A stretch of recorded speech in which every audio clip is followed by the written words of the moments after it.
Namaskar. A hearty welcome to you all. Namaskar. Namaskar. Today we are going to perform our webline series, that is Manipuri story reading. And we know, मित्रों, हम जानते हैं कि साहित्य अकादमी का ये जो वेबलाइन सीरीज प्रोग्राम है, इसमें गल्प कथन की ये क्या जो परंपरा है, और मणिपुरी साहित्य में गल्प कथन कथाओं का परंपरा बहुत पुराना है। और ये परंपरा में जितने सारे, जैसे कि पुराने युग से फोक स्टोरी से लेकर अभी तक आधुनिक गल्प कथन की क्रिया और प्रक्रिया चल रहा है। और आधुनिक साहित्य में जो लोग गल्प लिखते हैं, सस्टोरी, ये सस्टोरी बोलते हैं। और ये इसमें जो गल्प कथन का और गल्प लिखन का क्रिया चल रहा है, इसमें हम आज तीनों मशहूर कथाकार जो गल्प कथन और गल्प लिखन के क्रिया को जारी रखते हैं, उनको हम अनुरोध किए थे, वो लोग आए हैं। मैं सबको स्वागत करता हूं। मैं स्वागत करता हूं हमारे मणिपुरी एडवाइजरी बोर्ड के कन्वेनर किरण कुमार सिंह जी को। सच्ची राह में वो जैसे कि मणिपुरी साहित्य के किरण दिखाते हैं, ये बहुत अच्छा लगता है। और ये किरण भी हम चाहते हैं कि ये मणिपुरी साहित्य के जो किरण, ये हर आदमी के पास ये वेबलाइन सीरीज में पहुंच सके, और आपके जरिया में, और आपके जितने सारे दोस्तों मित्रों हैं, वो लोग भी हमारे वेबसाइट का ये अनुष्ठान को देखने का प्रयास करें। मैं स्वागत करता हूं किरण जी को, मैं स्वागत करता हूं आई बसंत सिंह जी को, नव कुमार जी को, और डॉक्टर उषा देवी जी को। सबको मैं स्वागत करता हूं, बधाई देता हूं साहित्य अकादमी का ये अनुष्ठान के लिए।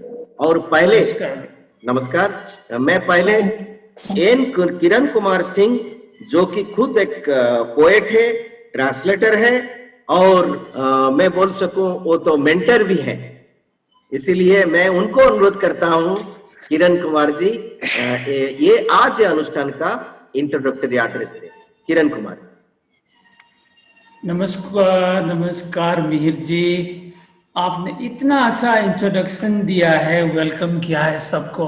मैं और क्या बोलूं, मैं इन तीनों हस्तियों के बारे में कुछ बोलूं। I will speak something about these three short story writers who are renowned and very valuable writers of Manipur. तो सबसे पहले यहाँ नाना नाम उषा रानी देवी, अखोगी मणिपुर बराक वैली, बराक तंपाक्ता आसामगी लेरिबी महापोई वेलकम तुमजरी तराम नोक्चरी।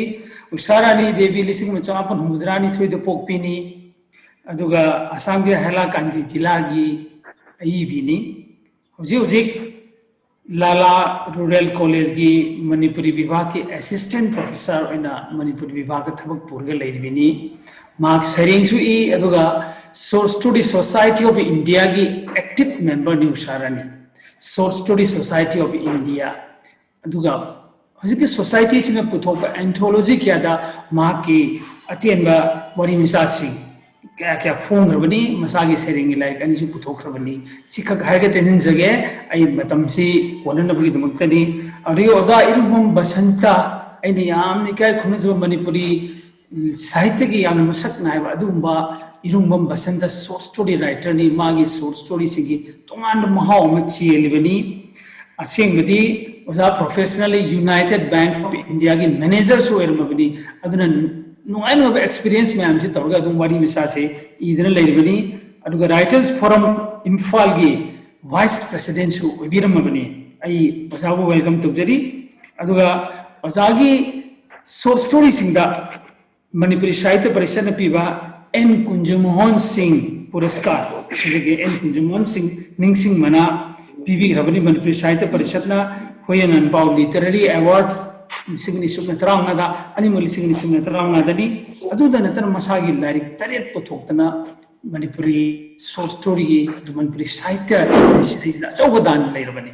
नोमी कापम नव कुमार शॉर्ट स्टोरी राइटर ने, फिक्शनिस्ट ने, ट्रांसलेटर ने, ड्रामा इवनी अटकी जर्नलिस्ट ने नोंमै कापम नबकुमार माकी लाइक तरामथे पुन्न पुथोखरे सिगी मनुष्य ट्रांसलेशन अहम यावरी अदुगा क्रिटिकल राइटिंग अमा यावरी अदुगा हंदकता याम नुंगाइबदी हंदकता रिसेंटली नबकुमार की अईबा अमदा अखोई सिबु कनानो हाइदन तो अमदा फिल्म ओइना पुथोखरगा फिल्म स्क्रिप्ट तोरगा state award national award international award फंग्रबनी अदुन ngasiगी अतेंबा वारी शॉर्ट स्टोरी सेशन से असुके मतिक नुंगाइगने हैना आई आशा तमजरी मैम पुनो को अ बिग वेलकम आई थमुई तरा मोक्सरी thank you Kiran ji so first of all पहले मैं आई बसंत सिंह को अनुरोध करूंगा उनका स्टोरी सुनाने के लिए।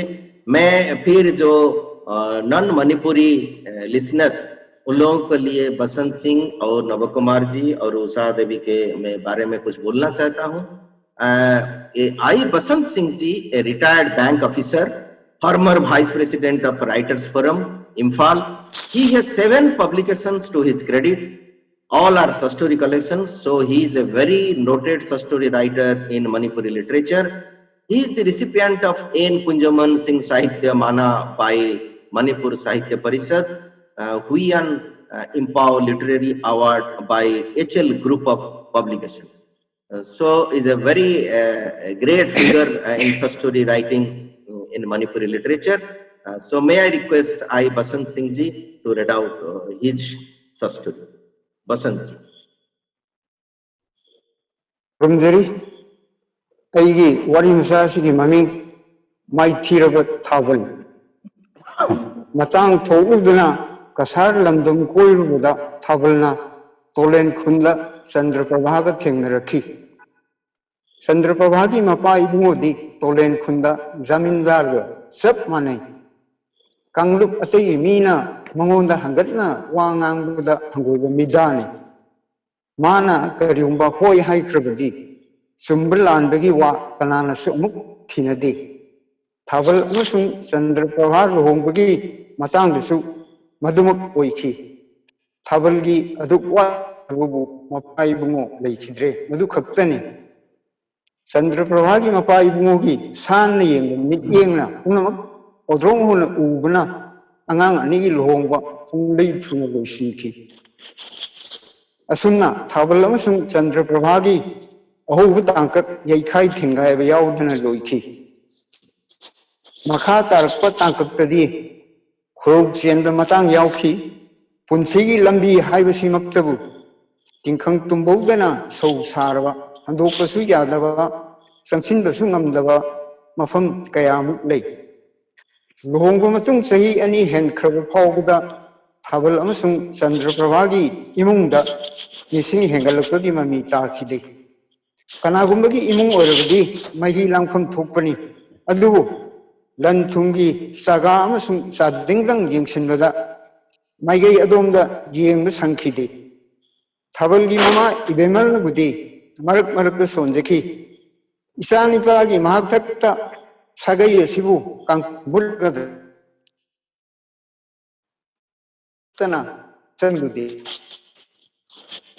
मने इवे मना ना सोन पिकना सोन खिबा वाई खरा सिगी इथक इपोमना चंद्र प्रभा की थजिंदा वायरोबगुम थोकखी मदुगी चैना खांगबु ओइना मपुरोइबा थाबुगा निंगाइ तौजै इमान हारिबसे खरदी खंथनिंगाइ ओइ यहाथक असिदा सागै अमा मुटखिबा हाइबसे कनानासु अइबु फजना ngang बिरोय मसी तौफम थोकतबन थावलना इसा इशु याउदबना सागै मुक्त कौबु यादे अइगी ओइनदी सागैगी फजबा लोंचत थुगाइदुना नत्तबा सक्चा युथक अमसुंग सागै सेंथनदा थबक तौबदु सागै मुटपनी हाइन लौई अखोई मदुमुक्ति तौदीदना चंद्र प्रभाना होय मदुसु सुम्मी अदु कनागुमनदी मदु Marar नाथोकनबा हाइचिनबनी हाइखिनी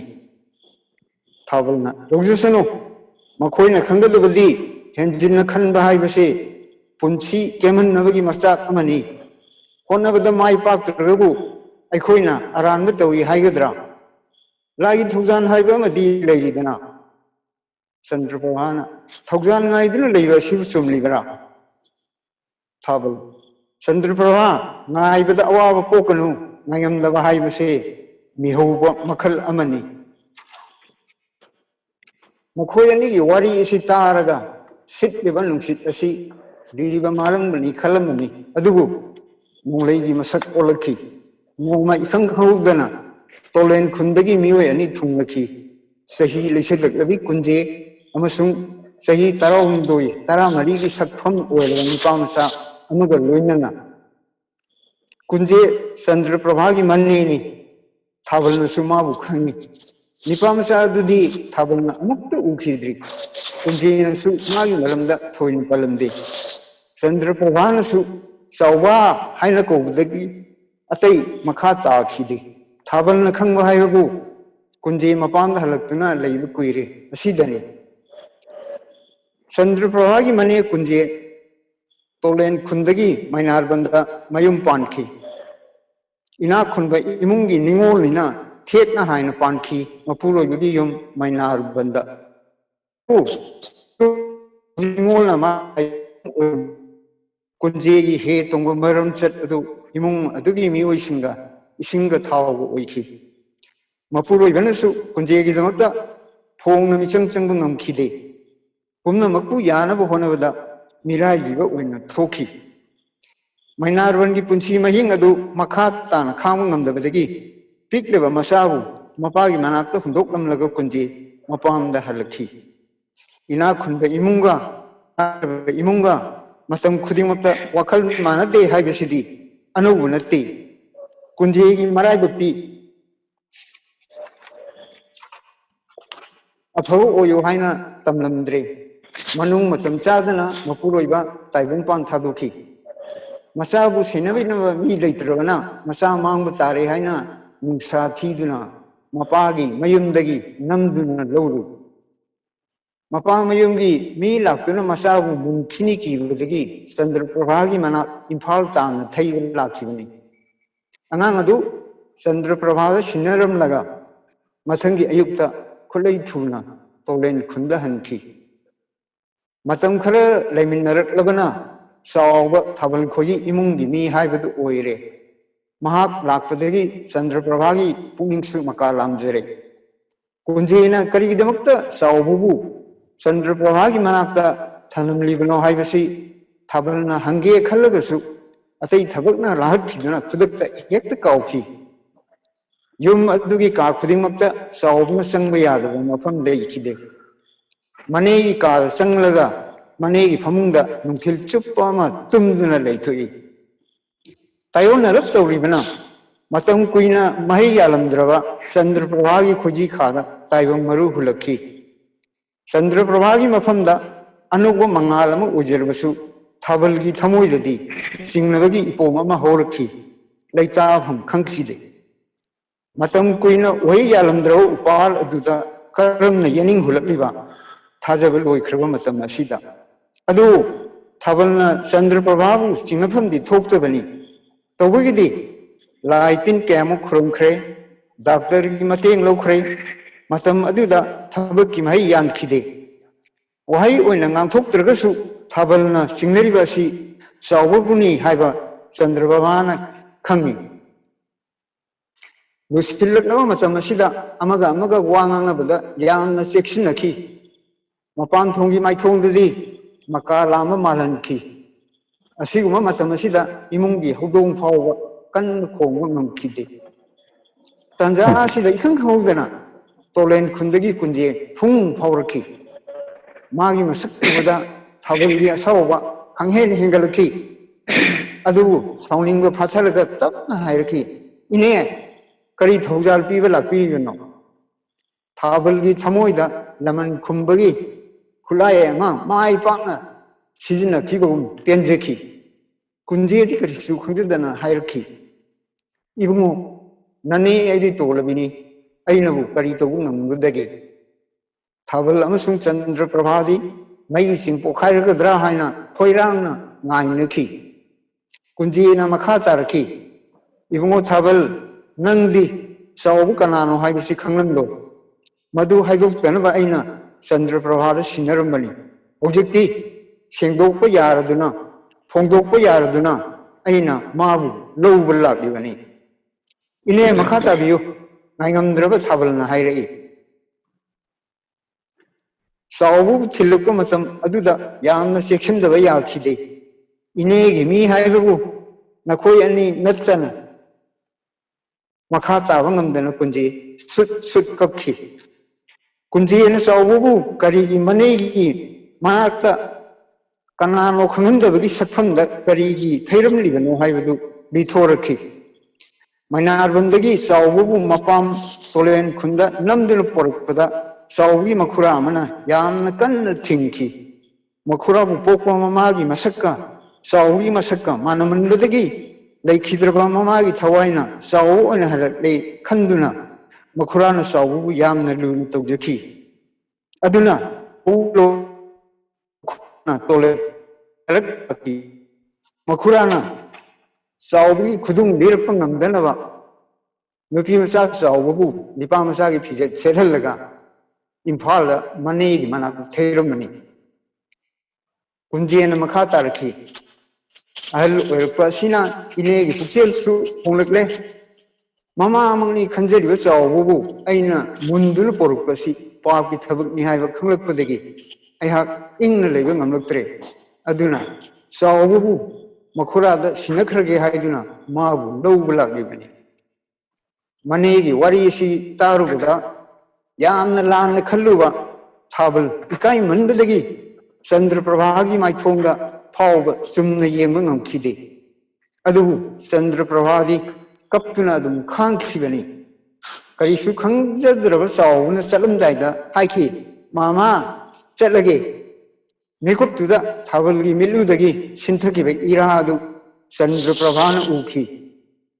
Taval the younger, sing them Haiki, Pukjel Chet Pamasum, Dharmali, say, Nupina, Karadi Henboy. Tagasek.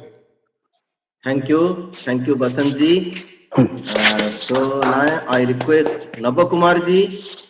Navakumarji is a noted story writer, playwright, journalist, and educationist. He has 11 publications of story collections to his credit, which includes 3 translations, 1 essay, and 3 radio plays, 1 film script. He has been invited from different organizations to read out his stories and presentation of papers in different seminars. He is the recipient of 8 awards and Sahitya Bhushan.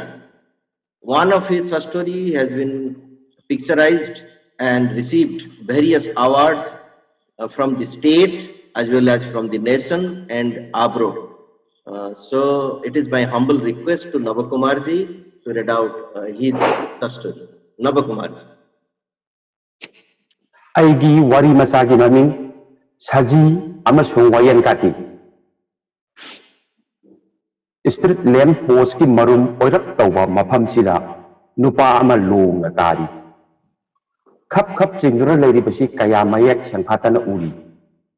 Makok, manakong, manaton, amadi maya degi amuba mata mahi ak na siyan tharagni. Amuba mahi sida magi makok si iroi na layon komda onba gumdi. Manati lambi sida na gari sing may than na yang na thonakri.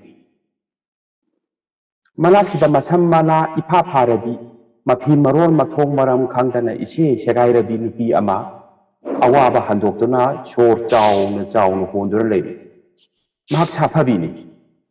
Private hospital amada nurse oina thau purubada ngasidi operation theater degi thorakpada thengdokiduna city bus auto natraga taxi ama pau phangdaduna makhong halakibani. Mobile phone do thangatuna yengi. Ahingi pung try to encourage Nupa do the munna yengi Dak makong makut kauron liwa, mga dak ilak liba to siranday kong gauni.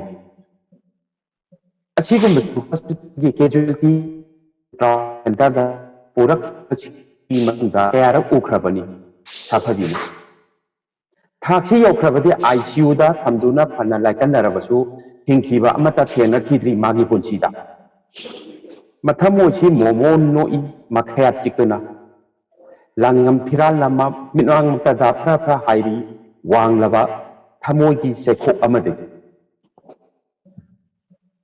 मनात लैरिबा मुरैनबा मही तना इतई तैरबा मसोंग नाइबा check check तुदा street लेंगी माइंगा दुदा कया मयेक सेंफातना येंगी खल मसीना ngang na udaduna muno uribasina karigi masina ni magi matwaiga ijat ka punna kan dikip he chekte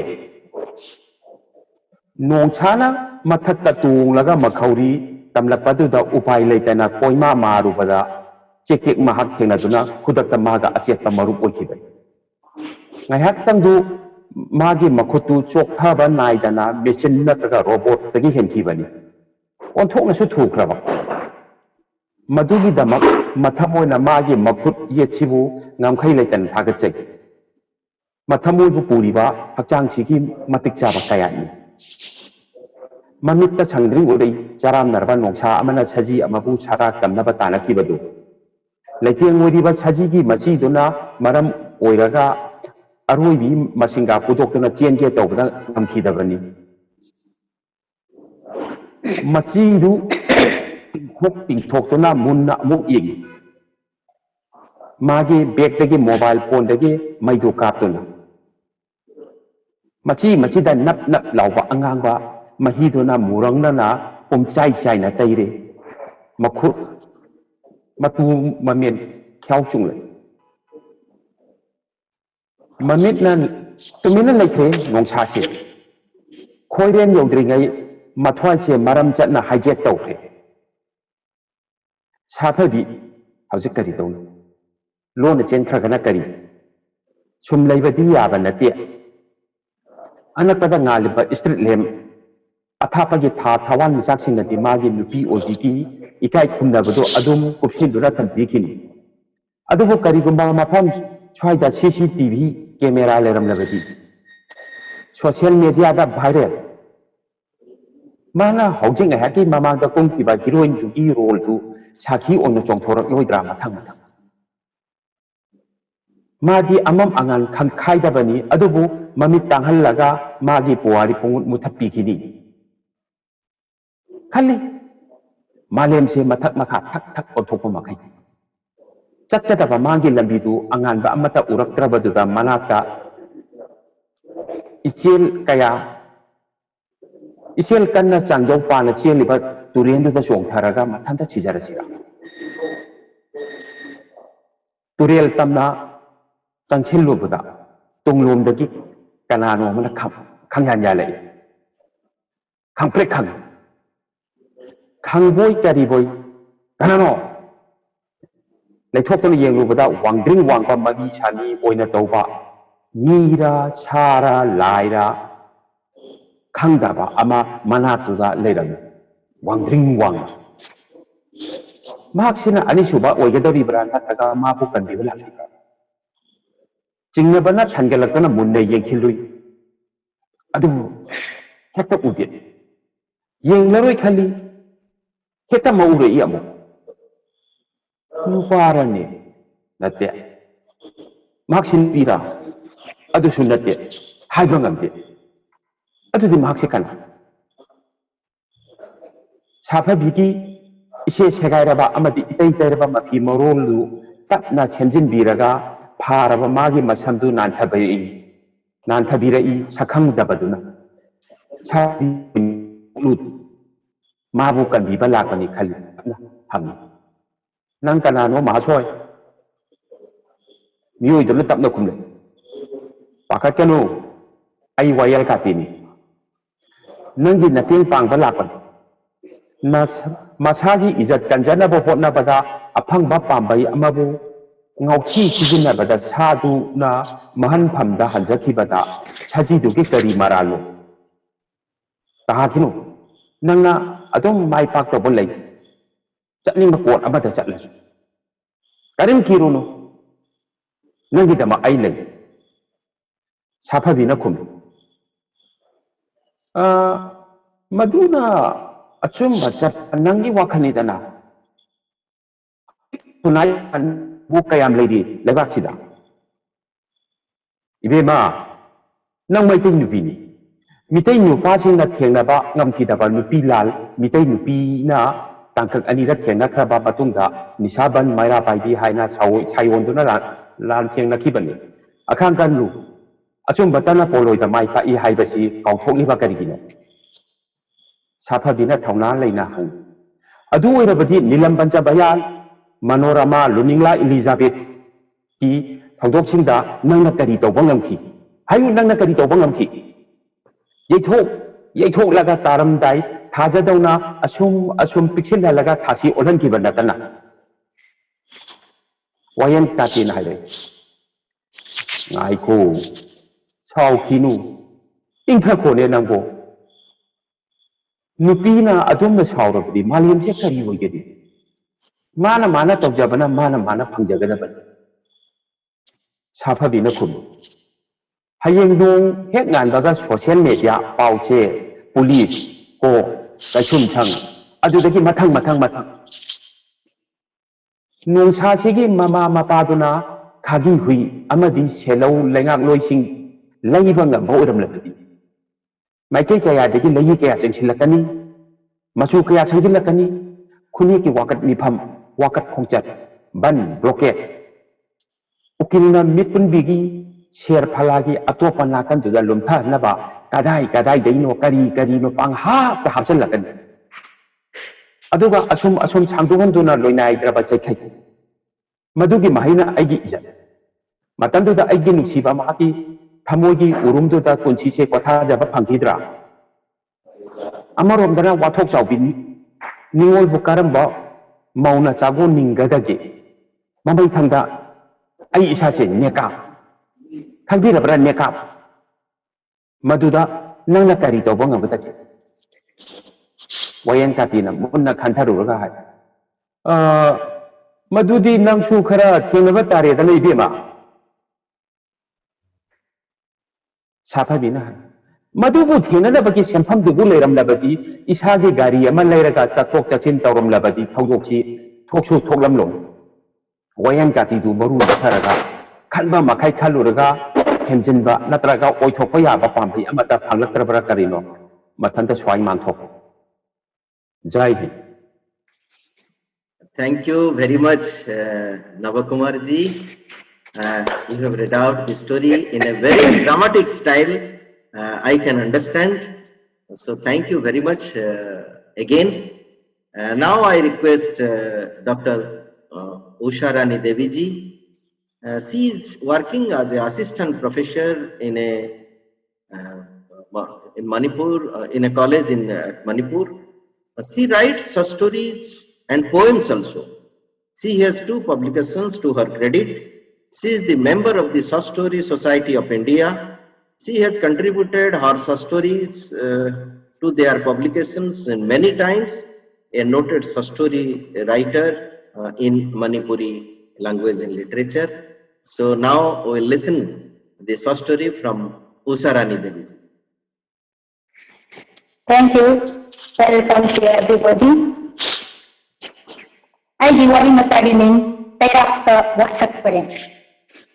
Kana Dabada, Lekari Moala Runo Haijaban, Saudi, Aiki Iwakia Piki. How did the Karitani, Paisasi Timba, Napo Sumina Napukiba?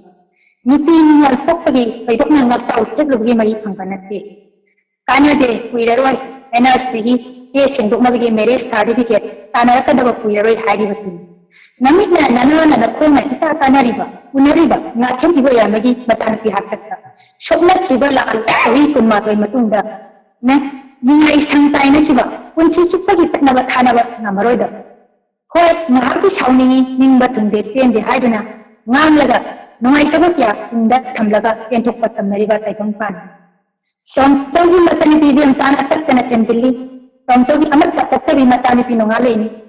Nonga alina chen chibugi maranda mani ibiam chana magum tom sabu kuning sabatana bani ꯊꯦꯝꯅ ꯍꯣꯠꯅꯔꯤꯕꯁꯨ ꯏꯕꯦꯝꯆꯥꯅ ꯑꯃꯨꯛꯁꯨ ꯃꯈꯥ ꯇꯥꯅ ꯍꯥꯏꯔꯛꯏ ꯏꯃꯧ ꯅꯨꯄꯤ ꯂꯥꯏꯔꯤꯛ ꯂꯥꯏꯁꯨ ꯍꯩꯇꯕꯤꯁꯨ ꯅꯠꯇꯦ ꯍꯧꯖꯤꯛ ꯃꯇꯝꯒꯤ ꯏꯔꯥꯡ ꯃꯤꯇꯤꯛ ꯃꯤꯔꯧ ꯐꯖꯅ ꯈꯪꯂꯕꯅꯤ ꯏꯁꯥ ꯈꯛꯇ ꯏꯄꯥ ꯏꯃꯥꯅ ꯌꯥꯕꯅꯤ ꯍꯥꯏꯗꯨꯅ ꯍꯧꯔꯛꯄ ꯌꯦꯡꯂꯒ ꯂꯧ ꯁꯤꯡꯖꯥ ꯈꯔ ꯂꯩꯔꯕꯗꯤ ꯆꯥꯕ ꯊꯛꯄ ꯋꯥꯠꯂꯔꯣꯏ ꯍꯥꯏꯗꯨꯅ ꯃꯤꯌꯥꯝ ꯆꯥꯕ ꯏꯃꯨꯡꯗ ꯊꯥꯖꯕꯤꯔꯛꯄꯅꯤ ꯈ꯭ꯋꯥꯡꯁꯨ ꯉꯟꯇꯥꯅ ꯄꯣꯟꯊꯔꯦ ꯆꯥꯛꯊꯣꯡ ꯐꯥꯎꯁꯨ ꯐꯤꯁꯨ ꯐꯤꯖꯥꯝ ꯃꯔꯛꯇ ꯐꯤ ꯏꯌꯣꯡꯕꯁꯨ ꯀꯥꯡꯕꯤ ꯄꯣꯠꯂꯛꯇ꯭ꯔꯤ ꯂꯥꯏꯔꯤꯛ ꯌꯥꯝꯅ ꯇꯝꯒꯦ ꯌꯥꯗꯦ ꯅꯝꯐꯨꯗ ꯃꯦꯇ꯭ꯔꯤꯛ ꯐꯥꯎꯕꯗꯤ ꯆꯤ ꯂꯥꯎꯅ ꯄꯥꯁ ꯍꯥꯏꯕꯗꯨ ꯇꯅꯤ ꯇꯧꯔꯛꯏꯕ ꯏꯃꯧ ꯅꯨꯄꯤꯁꯤ ꯊꯥꯒꯠꯄꯒꯤ ꯋꯥꯐꯝ ꯅꯠꯇꯦ ꯃꯁꯥꯅ ꯏꯛꯄ ꯉꯝꯖꯔꯕꯅꯤ ꯇꯥꯆꯧꯅ ꯅꯝꯕꯤꯈꯤꯕ ꯐꯝ ꯍꯥꯏꯒꯠꯄꯒꯤ ꯊꯕꯛꯇꯨꯁꯨ ꯕꯤꯖꯦꯄꯤ ꯁꯔꯀꯥꯔꯅ ꯄꯥꯜꯂꯕꯅꯤꯅ ꯃꯀꯨꯕꯨ ꯑꯗꯨꯝ ꯍꯣꯠꯅꯖꯈꯤꯒꯅꯤ ꯇꯣꯝꯆꯧꯅ ꯍꯥꯏꯔꯛꯏ ꯏꯕꯦꯝꯆꯥ ꯅꯪꯒꯤ ꯋꯥꯗꯨ ꯏꯕꯨꯡ ꯂꯣꯏꯅ ꯈꯪꯗꯕ ꯅꯠꯇꯦꯅꯤ ꯑꯗꯨꯕꯨ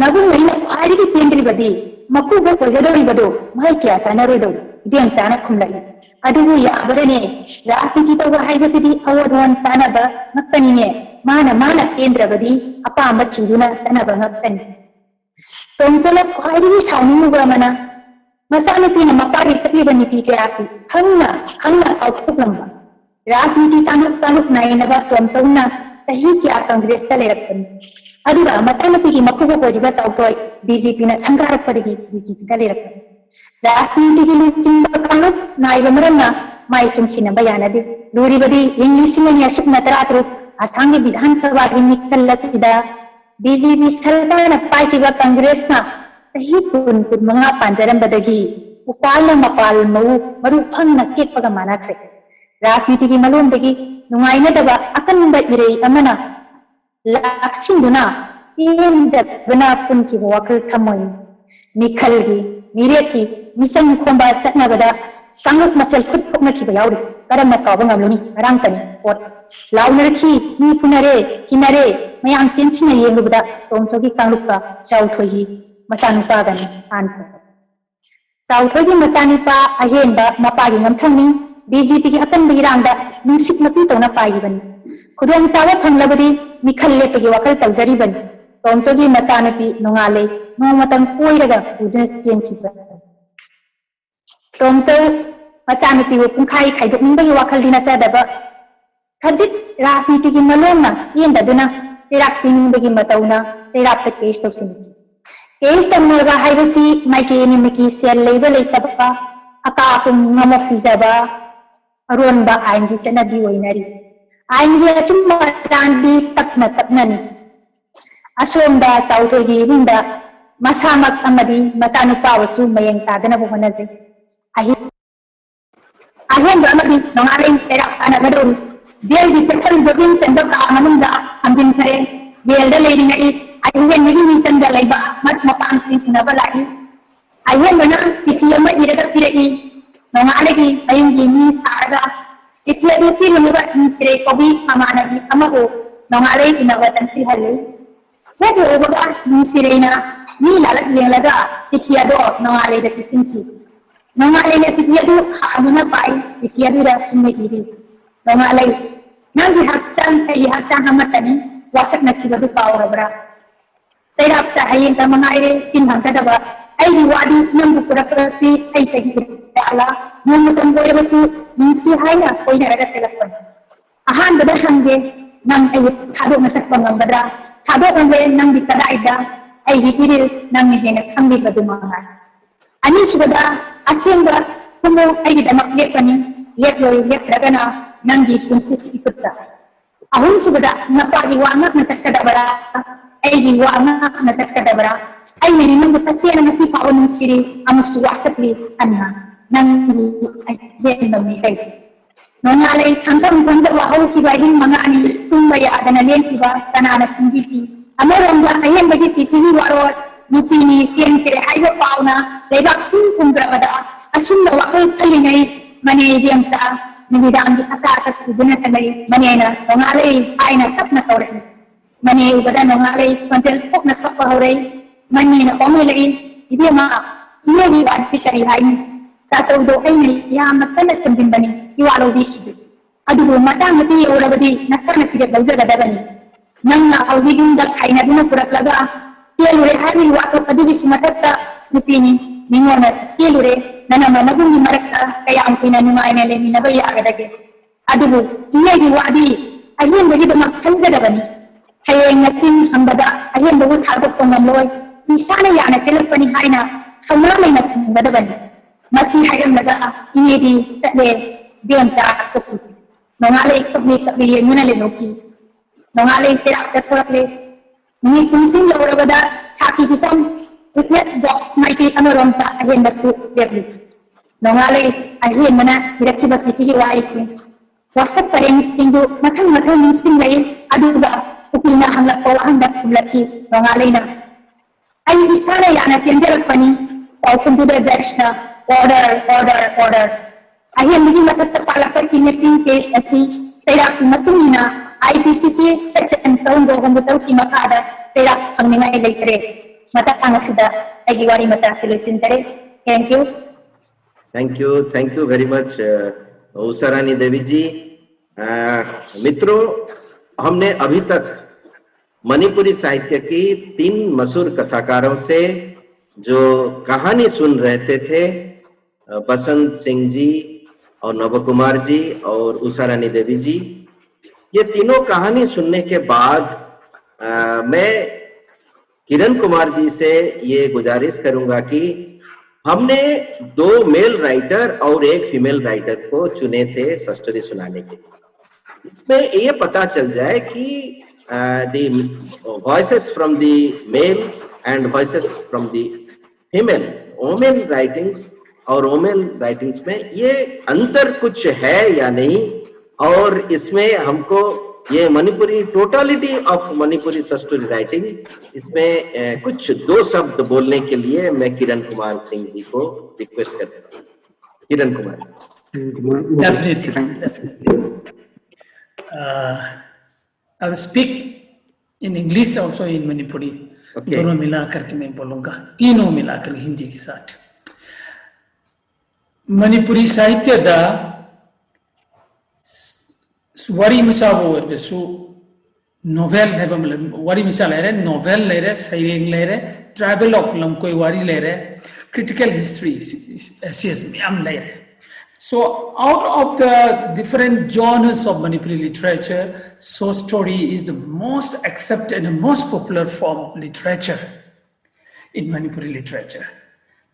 I judge it from the fact that out of the 45 Sahitya Academy Awards awarded starting from 1973 to 2019, short stories have bagged the maximum number of awards. Short story na khwaidagi masing yamna se 19 dagi na lisagani trampan phawman musrida punna award ni fu manga satkre se 1975 ka 1980 ki bi ki tabni award se aga 1973 dagi 2019 phawgi manungda punna Sahitya Academy Award ni fu manga gi manungda award tara tarukti short story writer singna phoneba. So our short story writers, both male and female, they should be happy that they have bagged the most number of awards Sahitya Academy by short story. And the next interesting thing is that poetry runs the second place with 14 awards. Then comes novel with 10 awards, then plays 3, and the travelogue 2. So total is 45. So out of the different genres of literary forms of Manipuri literature, short story is the most popular one, and it is back. I'm very happy that all the 3 readers, all the 3 fictionists should be proud and happy that they have bagged the most number of Sahitya Academy Awards. Aduna amaramdama Manipur inari bis hoy nipigi the number of women writers is a bit less, taking into account all the writers in Manipur. Take it in Assam, both Brahmaputra and Barak Valley, then Tripura, Meghalaya, and even in Bangladesh there are writers. So out of the total the number of women writers, a bit less. Mirji, what's to come here, women writers? Kiran ji, that may be the scenario. Kiran ji, that may be the scenario, but the women writers, the voices of the women writers, that is very strong. Yeah, and strong and contemporary. And qualitatively, So thank you very much. thank you very much. ahum mo agar chari aina manipur gi saita bu nungsi biba saita bu yokle ba hal laman naharun param ta aina hajari madudi kana pantho be thormsi manipuri lond pathokpa manipuri sing tagdaba adumba short story atien wari ngantani yamna nungai tabadasu mayam pulum sum masibu yingbiraga saita academy gi web page Twitter, Facebook, YouTube ta soidana yimbiyo haibasimaga ma'am haijari ma'am di bidai rubjari. Thank you Kiran ji. Thank you मैं जानता हूं कि मणिपुर में और मणिपुर के बाहर में मणिपुरी साहित्य और संस्कृति के लिए बहुत सारे ऑर्गेनाइजेशंस काम कर रहे हैं, बहुत सारे ऑर्गेनाइजेशन. मैं गुजारिश करूंगा, मेरा अनुरोध है कि ये जो वेबलाइन सीरीज में हम इतने प्रोग्राम कर रहे हैं और मणिपुरी साहित्य की चर्चा, इसमें बहुत सारे इतने बढ़ने का बहुत तरीका भी है. और इसमें ऐसा है कि हम भारतवर्ष का बाहर में कोई भी कहां भी बैठकर ये प्रोग्राम को देख सकता है, सुन सकता है और हमको रिमार्क्स दे सकता है. मैं आभार व्यक्त करता हूं आप लोगों से, और आप लोगों से मैं भी अनुरोध करता हूं, सब मणिपुरी साहित्य संस्कृति के जितने सारे ऑर्गेनाइजेशन है, सबको मैं अनुरोध करता हूं कि हमारे वेबलाइन सीरीज को देखें, हमको रिमार्क्स दे और आगे बढ़ने के लिए हमको प्रेरणा जोड़े. धन्यवाद, बहुत बहुत शुक्रिया, नमस्कार. धन्यवाद, thank you very much. Thank you